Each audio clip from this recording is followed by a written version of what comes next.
question that I have for all of us today is this. Where's a place that we can begin to roll up our sleeves and get our hands dirty? See, what Jesus modeled for us is that the way that we work redemptively in the world is not through disengagement. Jesus wasn't sitting there up in heaven saying, yeah, let's send Gabriel to take care of this. He steps down here. He incarnates. He gets his hands dirty and he gets involved, giving away the best that he has to the people around him. And when we do the same thing, the whole point of this and really this whole series is this. When we do the same thing, we're not just affecting the person's life around us. We are interacting with a spiritual realm, working redemptively to manifest the authority that Jesus Christ has on this planet. You know, somewhere along the way, it became normal for the church to expect to lose. That we're here and I don't know why we should bother trying. We're going to only make it through by the skin of our teeth. And then fortunately, Jesus is going to come back and man, this world is so bad. That does not sound to me like the story of Jesus was victorious over every principality and power. That sounds to me like they're still in power. And the truth is they're not.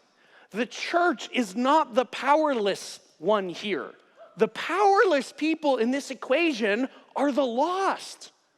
They're the ones that are dead and are rolling along for the ride.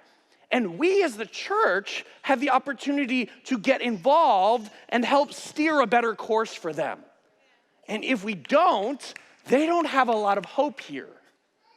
See, what this whole series is meant to show us and to teach us is this. Yes, we have a natural and spiritual reality. And yes, there are all kinds of beings that live in that spiritual reality that are interesting and fascinating and really cool to study. It's okay, everybody stay with me. I know she's having a hard time. That's fine, okay? But at the end of the day, you and I are the ones that hold the keys to the deliverance of our cities. And if we disengage, we're condemning the lost in our cities to keep rolling along with the agenda of these principalities and powers. But if we will roll our sleeves up, and it doesn't have to be complicated.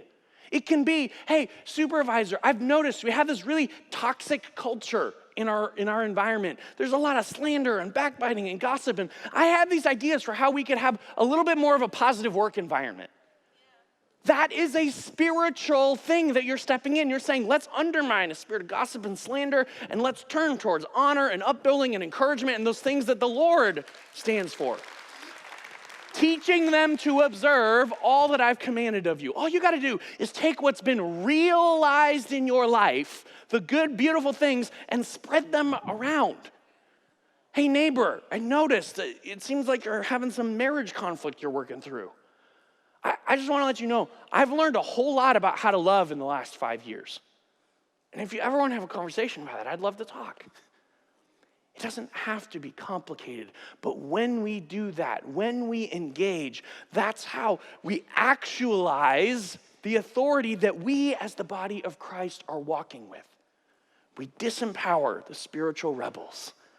And when we do that, the Lord, one by one, is going to begin to take them out until he turns everything over to the Father at the end.